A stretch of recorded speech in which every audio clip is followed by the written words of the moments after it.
Hey guys, and welcome to Gaming Resurrections, a show where we take our game systems to do mods, repairs, and put new equipment in to bring new life into them. Today we are going to be going over how you can disable a 10 nest chip inside of an NES front-loading system to make the system more reliable and also region-free. So let's get started.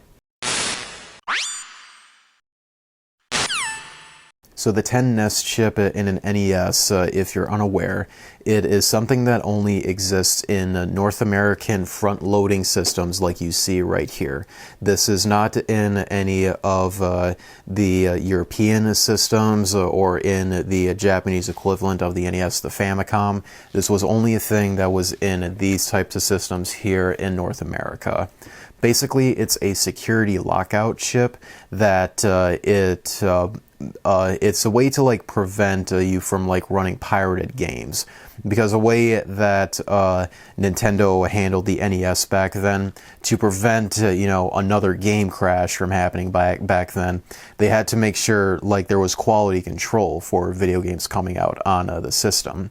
So normally an NES game like Legend of Zelda here, for example, there is 72 pins inside of this game. Compared to a standard Famicom game over in Japan, it has 60 pins. The 12 additional pins that's inside of these cartridges is meant to communicate with the 10 nest chip that is inside the console here. And if it doesn't detect those 12 those 12 pins, it won't be able to read the game properly, so therefore the game doesn't boot. So you're in like a situation like this here. You see you're putting in like a game here that you make sure you clean it properly, but for some reason like it doesn't boot up, that your screen just constantly starts flashing, and on the system on the front you see that it has that blinking red light right there, more commonly known as like a blinking red light of death on the NES. That is a result of the 10 nest chip like locking out the game from being played properly because it cannot detect those 12 pins. That's also preventing the system from being like region free, that you can't like import games from Europe or Famicom games, like put an adapter on a Famicom game and put it in the system, and that you can't play it that way due to that 10 nest chip inside the system. Though there is a way that you can disable the chip inside of the system here, that as a result it makes the system a lot more reliable. It allows you to play import games that these days there is absolutely no reason to not disable the chip, though, because NES games aren't being manufactured from Nintendo or anything. That nowadays it's just a total pain to deal with that NESs already are unreliable as is with the 72 pin connector inside of these. But if you disable the 10 nest chip, it will make the system a lot more reliable. So today we will go over how you can disassemble a front-loading NES system that you see right here, and how you can disable the 10 nest chip inside of it. And it's a really, really easy process, so we will go ahead and get started, and I'll show you how to do it. Alright, so to get started, the only tools you're going to need for this whole process is just a standard Phillips head screwdriver, kind of like a fairly bigger one because the screws are kind of big, as well as to disable the chip, you're going to need a very small flathead screwdriver here, and you'll see why once we get to that point. So to start out, you will have the system, have it face down, and you'll see that there are 6 screw holes here that you need to take the Phillips out, so we'll do that real quick. One thing to note, this whole fix only applies to the NES front loader systems, as this one here. For the top loader systems, the revision that they did much later on in the system's lifespan, I'm sure the Super Nintendo was already out by then, that fix does not apply to that system. So this is only for the front-loading NES system that we have here. Once all 6 screws are out of the bottom of the system, you will flip it over to its standard position. Then you'll just take the top lid, and then it just comes off that easily. And here we will see the RF shield, which to get this off, we have a total of 6 more screws to take off. You'll see 2 on this side here. There's 2 in the very back. and there's 3 more on this side. So sorry, actually 7 screws total.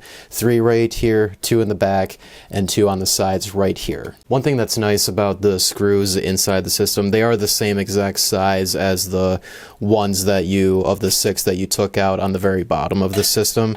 So for this, you won't have to worry much about mixing the screws. The only there's like 2 screws that are like that have like a color difference, and I'll show you those once we get to that point, so that way you can separate those from the rest. And once all of those 6 screws are, or it's 7 screws are out, you'll just take the RF shield right here and just pop it off.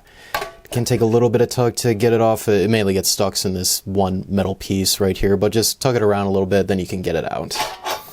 Then here is the front-loading tray right here. Now, the 2 screws I mentioned earlier that are specific colored is these 2 in the front right here. These are like silver-colored ones. As far as I know, these 2 screws are always located in the very front of the front loader here. And there's also 2 more in the very back here, so we want to get these 4 out as well. Once those 4 screws are out, we are then going to try to get the front loader out of the connector right here. And the way you do that is you kind of jiggle it forward here until it's completely out like that. Then we'll just put this off to the side. Now the last 2 screws that we need to get so we can flip the motherboard over here is there is one right here and another one down right here. This is the back I/O of the system where it has like the power plug, the RF switch, and the channel switch. This is what this whole part is right here. Alright, with those 2 screws out, we can now take the motherboard here, lift it up, and flip it over like this. And you'll see that there's another RF shield right here, and we can take this off right here, but to make this a little bit easier, I would try like unplugging these right here. This is the controller ports and the power button, or like one of the switches in the front here. Just like try to grab it from like the connector and just try to wiggle it out to see you can get it unplugged, so it makes getting this RF shielding off much easier. Okay, so as you can see, I did get that one cable unplugged there. It's mainly this one that's just a pain to maneuver when you try to remove the shielding right here like this. You can remove the shielding here with that still plugged in, but just it's a lot easier to maneuver it around if you do unplug that cable there. And as we can see, we now have like the main board itself with all of its chips right here. And the one that we are looking for, the most important one that we need to disable, is this one right here. And I'll try to get a better shot of this so to help you guys like find exactly where it is. Alright, so right here is the chip that we need to disable, which again is this one right here. Because just to the bottom right here is that the I/O, as I mentioned earlier, with the power, the channel switch, as well as the RCA jacks on the side, as well as that blue connector of that one big cable that you saw there earlier. Yep, so it's the closest one here in the corner. It's this one right here, and you'll have like this cap right next to it as well. And looking up close to the chip, the thing that we need to disconnect is the 4th pin in the bottom row from the left. So you'll see like pin 1, pin 2, pin 3, and then pin number 4 right here. So it's like right below the letter at like the very end here, or the number, sorry. It might be a different set of numbers, but yeah, you want to get the 4th pin from the left. You want to like take your tiny little flathead like this, then you want to wedge it into the back there and just try to pry it out basically. you don't want to like I wouldn't recommend like ripping the whole thing like out of the board as well. You just want to get it out of the chip, so that way like who knows, in like the future you may have to like put that back in for like whatever mod that you may do in the future that may require that, though, just to be safe. Right, as you can see, I went ahead and got that fourth pin taken out right there, as you can see it hanging out, and again, it is the fourth chip from the bottom left here to the one that you see that I pried out right there. And that's it. That's the only pin that you have to take out to disable this whole entire chip. You don't want to do any of the other pins here, because that will cause other problems here. You just want to do that fourth pin right there, so that way it just disables the chip and makes the system reliable. Then after that, just retrace your steps to put the system back together, and then we will test to see if it works. Alright, when the system is back together, you can see that when we turn it on, it is no longer blinking that red light, so that means the chip has been disabled.